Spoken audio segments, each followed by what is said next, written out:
Hello दोस्तों, आप सब लोगों का एक नई वीडियो में हार्दिक स्वागत है। आज की वीडियो में आप लोगों को सिखाएंगे कि 5 की घात जो है 26 यहाँ पर लिखा हुआ है, इसका पूछा गया है वर्गमूल। ठीक है, तो ऐसी संख्याएं आती हैं तो वर्गमूल कैसे निकालेंगे।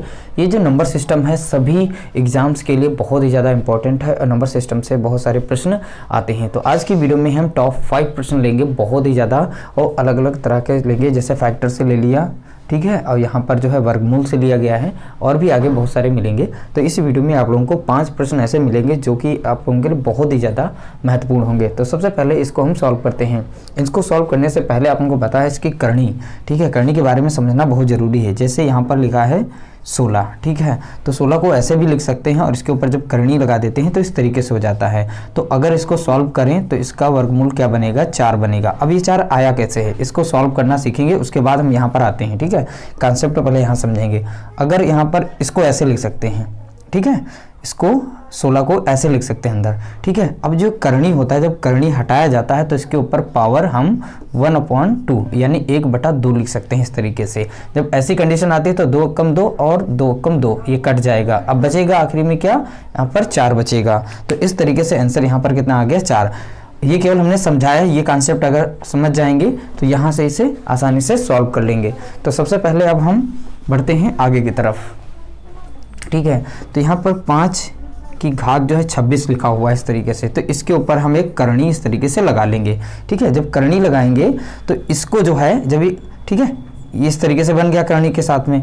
अब क्या करेंगे, हम इसको ओपन करते हैं, इस तरीके से लिख सकते हैं। जब करनी हटाएंगे यहाँ से तो क्या आ जाएगा, इसके ऊपर एक ब्रैकेट और 1/2 आ जाएगा, ठीक है। तो इन दोनों के बीच में मल्टीप्लाई आ जाता है तो यहाँ से संख्या काट देगी, 2 कम 2 2 कम 2 2 3 6, तो 5 की घात कितना बन जाएगा, अब 13, ठीक है। 5 की घात कितना आ जाएगा, 13। अब यही हमारा इसका आंसर हो गया। तो इस तरीके से देख सकते हैं बहुत ही कम समय के अंदर ये सॉल्व हो गया है। अगला प्रश्न कुछ इस प्रकार से दिया गया है, ठीक है। ब्रैकेट के अंदर 1 1 4 बार लिखा गया, उसकी पावर जो है 2 लिखी गई है, इसका मान पूछा गया है क्या होगा। तो यहाँ पर हमने ऑप्शन नहीं दिया है, इसके पहले हम मेथड बताएंगे किस तरीके से इनको सॉल्व किया जाता है। तो कॉन्सेप्ट पहले समझिएगा। जैसे कि 1 गुणे 1 लिखें, ठीक है, 1 गुणे 1, इसका आंसर कितना आ जाता है, 1 आ जाता है, ठीक है। अब 1 को मैंने 2 बार लिख दिया, यानी कि यहाँ पर इस तरीके से 1 1 गुणे इस तरीके से हमने लिखा है, यानी कि 11 गुणे 11, ठीक है। तो इसको यहाँ पर मैक्सिमम देखेंगे कितनी बार चल रही संख्या है, 1 2 है, तो 1 2 और फिर वापस हो जाएंगे इस तरीके से, ठीक है। अब इससे 1 1 मल्टीप्लाई करें 3 बार, उसको स्वयं से करें, यानी कि इसको हम कितनी बार लिख दें, इस तरीके से ऐसे, ठीक है। इसको फिर हम ओपन कर सकते हैं, जितनी पावर होती है उसको उतनी बार ही मल्टीप्लाई करते हैं। तो इसकी पावर 2 है तो 111 जो है इसको 2 बार यहाँ मल्टीप्लाई करेंगे इस तरीके से, ठीक है। तो इसको हम देखेंगे मैक्सिमम कितनी संख्या आ रही, 1 2 3 है, तो 1 2 3 जाएंगे, फिर इसके बाद उल्टा गिनती गिनेंगे 2 और 1, तो इसका आंसर क्या बनेगा, 1 बनेगा। यहाँ पर संख्या है 4, ठीक है। तो ये 4 संख्या है, यहाँ पर 1 1 जो आया कितनी बार, 4 बार आया है। सिंपल से निकाल सकते हैं यहाँ पर 1 2 3 4 और 4 के बाद हम उल्टी गिनती से 3 2 1, ये इसका फाइनल आंसर आएगा। इसी तरीके से एक और प्रश्न अच्छा ले लेते हैं। 5 बार मैंने लिख दिया इसको 1 1 को, ठीक है, इसकी पावर मैंने 2 लगा दी। अब इसका आंसर क्या बनेगा, तो मैक्सिमम कितनी बार ये आया है, 1 1 गिनो, 1 2 3 4 5 आया है, तो इसका आंसर बनेगा 1 2 3 4 5। अब 5 के बाद में पहले असेंडिंग लिखना फिर डिसेंडिंग लिख देना है, ठीक है, बढ़ते क्रम फिर घटते क्रम, फिर 4 3 2 1, ये इसका आंसर बनेगा। इस तरीके से इसका मान निकल के आया इधर, ठीक है, और ये संख्या जो यहाँ पर बनी हुई है इसका मान इधर आ गया। अगला प्रश्न कुछ इस प्रकार से दिया गया है, ठीक है। ऐसे प्रश्न दिया जाएगा, फिर यहाँ पर x का मान पूछा जाएगा, ठीक है। यहाँ पर जो x मान यहाँ पर आया है x, इसका मान पूछा जाएगा इस तरीके से, ठीक है। तो इसको सिंपल तरीके से सॉल्व करेंगे। जैसे कि यहाँ पर देख सकते हैं 16/23 लिखा है, तो बहुत ही सिंपल और बहुत ही साधारण ट्रिक के माध्यम से करेंगे। तो हमें क्या करना है, इन दोनों का वर्ग निकालना है। तो नीचे वाला जो वर्ग होता है यानी 529 यहाँ पर, तो इसका हम 23 का वर्ग निकालेंगे तो कितना आ जाएगा, 529 ही आएगा इस तरीके से। और 16 का वर्ग निकालेंगे तो 256 आएगा, ठीक है। तो उसको माइनस कर लेंगे, 256 इस तरीके से माइनस कर लेंगे। माइनस करने पर क्या है, आप लोगों को 273 मिलेगा। कितना, 273। जो 273 आएगा यही इसका आंसर होगा x इज इक्वल टू कितना आ जाएगा 273। इसमें कुछ नहीं करना है। इस तरीके से प्रश्न अगर आता है, प्रश्न को ध्यानपूर्वक देखें, इस तरीके से अगर प्रश्न आता है, इसकी वैल्यूज और इस तरीके से दी जाती है, ठीक है, फिर x का मान निकालने को कहा जाए तो सिंपल सा इसमें फॉर्मूला है। फॉर्मूला यही है कि नीचे का वर्ग निकालो और ऊपर के वर्ग को माइनस कर दो, ठीक है। जो आंसर आएगा माइनस करने पर वही इसका मान होगा, यानी x की वैल्यू ये हो गई आपकी 273।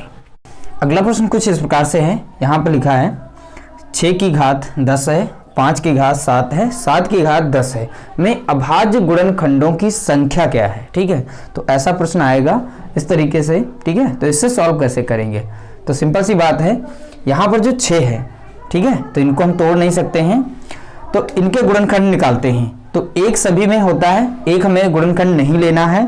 जैसे 6 को हम अगर तोड़ें तो 2 गुणे 3 बनेगा, ठीक है, 2 गुणे 3।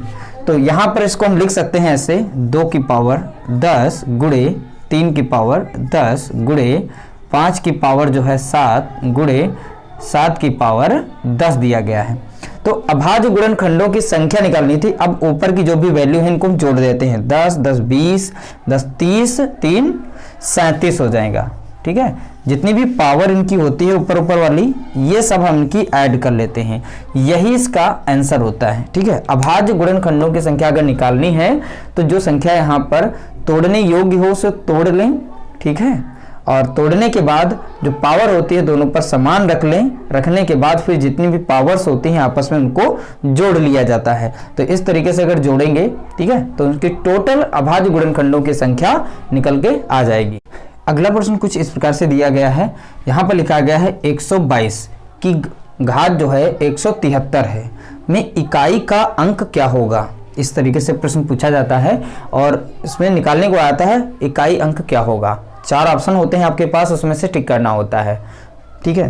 तो सॉल्व करना बहुत ही आसान है। इस तरीके से ध्यान देंगे, जब भी कोई संख्या दी हो और 4 से ज़्यादा उसकी घात हो, यानी कि उसकी पावर जो है 4 से ज़्यादा हो, तो क्या करना है, उसे 4 से भाग दे देना है। तो इस घात को क्या करना है, 4 से भाग दे देना है। जब भाग देंगे तो 4 चक्कू 16, ठीक है, तो 120 यहाँ पर लिखेंगे, सॉरी 122, 4 चक्कू 16 बचा 1, 4 तियां 12। तो यहाँ पर जो शेष बचेगा, शेष कितना बच गया, 1, ठीक है।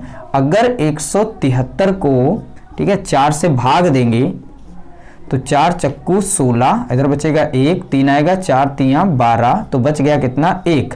जो 1 बचता है शेष, ये इसकी पावर बन जाती है। इस तरीके से इसकी पावर यानी कि इसकी घात बन जाती है 1, सॉरी 1 बचा था, तो इसकी घात कितनी बन गई, 1 बन गई। तो इस तरीके से यहाँ पर देखेंगे तो इसका आंसर कितना आ गया, 2। तो 2 जो है ये इकाई अंक है। अब कोई भी संख्या होती है उसका इकाई अंक क्या होता है, पहला स्थान होता है इस साइड से, इकाई, दहाई, फिर सैकड़ा की तरफ जाते हैं, ठीक है। तो हम यहाँ पर निकालना क्या है, इकाई अंक। तो इकाई अंक, तो इसकी जो पावर होती है उसको हम देखते हैं, अगर 4 से ज़्यादा है तो उसे 4 से भाग दे देते हैं, जो रिमाइंडर बचता है, शेष होता है, शेष बचा हुआ हिस्सा उसी की पावर बना लेते हैं यहाँ पर। जैसे कि 173 को भाग दिया गया, यहाँ पर 1 बचा था शेष, ठीक है, तो इसी शेष को यहाँ पर अगली बार रख दिया गया।